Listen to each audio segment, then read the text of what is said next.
रिंकू, हाँ जी। ये देख। आगे तो चले। सत श्री अकाल बीजी। सत श्री अकाल पुत्र। अब साफ दिखाई दे रहा है बीजी। बहुत साफ दिखाई दे रहा है। बीजी इतने टाइम बाद नए चश्मे बनवा ही लिए। किसी अपने ने पैसे भेजे और हर महीने पैसे भेजेंगे। वाह। ਬੋਨਾਂ ਤੇ ਟੂ ਟੂ ਹੋਊਗੀ ਤੁਹਾਡੇ 1 ਤਰੀਕ ਤੋਂ ਬਾਅਦ। ਇਹ ਤੁਹਾਡੇ ਪੈਸੇ ਨੇ, ਇਹਦੇ ਨਾਲ ਕੋਈ ਅਮੀਰ ਨਹੀਂ ਹੋ ਜਾਣਾ ਤੁਸੀਂ। ਮਾਵਾਂ ਭੈਣਾਂ ਨੂੰ ਸਤਿਕਾਰ ਦੇ ਕੇ ਮੈਨੂੰ ਖੁਸ਼ੀ ਮਿਲਦੀ ਹੈ ਇਸ ਗੱਲ ਦੀ। मुख्यमंत्री माँ बेटी सत्कार योजना, आपका अपना भगवंत मान।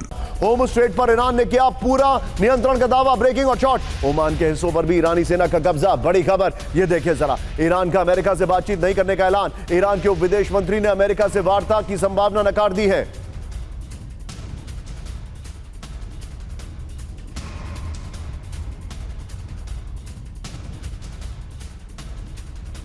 पर गोप्रो पर बड़ी खबर, ये देखिए, ऐतिहासिक समझौता खत्म, बड़ी खबर। अमेरिकी नाकाबंदी के बाद ईरान का बड़ा फैसला, अमेरिकी उल्लंघनों के कारण ईरान ने तोड़ा एमओयू। ईरान के उप विदेश मंत्री ने अमेरिका से वार्ता की संभावना नकार दी है। यहीं से अगली खबर लीजिए, इसी फ्रेम से विजय, बड़ी खबर गालिबाफ। ये देखिए, ईरान और अमेरिका के बीच समझौता पूरी तरह टूटा, ब्रेक करिए। ईरान के उप विदेश मंत्री गरीबाबादी का दावा, ये देखिए, ब्रेकिंग और शॉट। अमेरिकी नाकेबंदी से एमओयू हुआ पूरी तरह ध्वस्त, ब्रेकिंग और शॉट।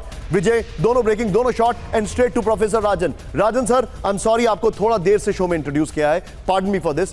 सर मुझे एक चीज एक्सप्लेन करिए जी। यूक्रेन युद्ध में ट्रंप ने जो एक मीडिएटर था, कौन था मीडिएटर? यूरोप, उसके साथ they have burn the bridges tariffs को लेकर, और जिस तरीके से उनका बिहेवियर रहा है, पर्सनल अटैक्स। ईरान के साथ जो उनका एक मीडिएटर था, वो कौन था? Qatar, Oman. जब उन्होंने पहला अटैक किया, that was the first point, जब उन्होंने वो ब्रिजेस बर्न कर दिए। उसके बाद अब मिडिल ईस्ट की कंट्री और ट्रंप के बीच में ट्रस्ट डेफिसिट साफ दिखाई दे रहा है।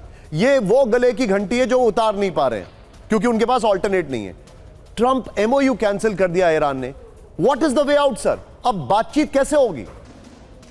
देखिए, जहाँ तक ट्रंप की बात है और ट्रंप की स्ट्रेटजी की बात है, तो ट्रंप ना तो वॉर करने में सक्षम है, यानी युद्ध लड़ने में सक्षम है, और ना ही निगोशिएशन करने में सक्षम है। वो क्लेम्स करने में बहुत सक्षम है। वो पहले से आप जानते हैं कि जिस ढंग से कि 24 घंटे में ये कर देंगे, 24 घंटे में शांति कर देंगे, या फिर ईरान को 1 हफ्ता में ईरान सरेंडर कर देगा, तो क्लेम्स जरूर करते हैं, लेकिन उनकी स्ट्रेटजी देखिएगा कि अभी वो फंस गए हैं, ना तो वो विड्रॉ करने की स्थिति में है और ना ही वॉर लड़ने की स्थिति में है।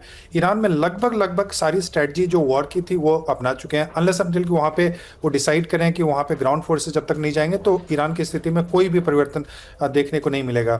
जहाँ तक निगोशिएशन की बात है, तो आपने देखा कि चाहे वो रूस की बात हो, या फिर ईरान की बात हो, या फिर गजा की बात इसराइल के साथ हो, या लेबनान के, वहाँ कोई भी निगोशिएशन स्ट्रेटजी उनकी काम नहीं कर रही है। वैसा कभी हमने नहीं देखा है कि बातचीत भी चल रही हो और बॉम्बिंग भी साथ में हो। ऐसा कौन निगोशिएशन करता है, मुझे बताएं। और फिर कौन सा ऐसा लीडर है जो अपनी फैमिली मेंबर को निगोशिएशन में लगा के रखता है? तो इसलिए मुझे लगता है कि जो निगोशिएटिंग स्ट्रेटजी है, जो वॉर की स्ट्रेटजी है, ये एक तरह से पूरी तरह से फेलियर है। ये ट्रंप मानने को तैयार नहीं है। ट्रंप को समझ में नहीं आ रहा है कि आगे यहाँ से कैसे निकला जाए। वो इसलिए कुछ लोगों का तो अब यह भी कहना है कि अब ट्रंप को छोड़ देना चाहिए, कि आर्मी वहाँ पे जो करना चाहे करने दें, और बातचीत बिल्कुल बंद कर देनी चाहिए। तो कहने का मतलब कि ट्रंप की कोई स्ट्रेटजी अभी दिख नहीं रही है। वो टैक्टिकल रिक्वायरमेंट के हिसाब से वो भी काम करेंगे, कि कभी वो बातचीत भी साथ साथ में करेंगे, कभी हमले भी करते रहेंगे। हॉर्मुज भी वो कंट्रोल नहीं कर पा रहे हैं, क्योंकि जिस ढंग से वहां राजन सर, अगर मैं एक सिमली यूज करूं महाभारत की, तो क्या मैं गलत हूंगा या सही हूंगा, आप बताइए। ट्रंप वर्ल्ड अफेयर्स में वो अभिमन्यु है जिनको युद्ध में घुसना तो आता है लेकिन निकलना नहीं आता। He doesn't know the exit way out.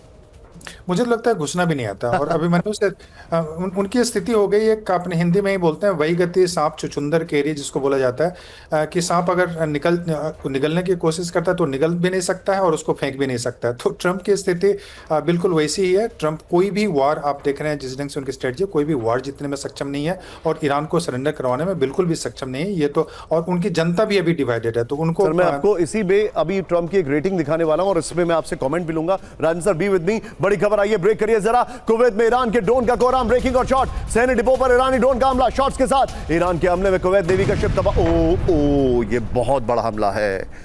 हमले में कुवैत के 4 नौसैनिक गंभीर रूप से जख्मी हैं। एक और बड़ी खबर, जॉर्डन में अमेरिकी सैन्य बेस पर मिसाइल हमला। ब्रेकिंग और शॉट प्ले करिए विजय, ये दोनों ब्रेकिंग और शॉट संभाल के रखिएगा। ईरान ने दागी हाइपरसोनिक बैलिस्टिक मिसाइलें, ब्रेकिंग और शॉट, बड़े खतरनाक विजुअल्स है विजय, यही दोनों ब्रेकिंग और शॉट रखिएगा।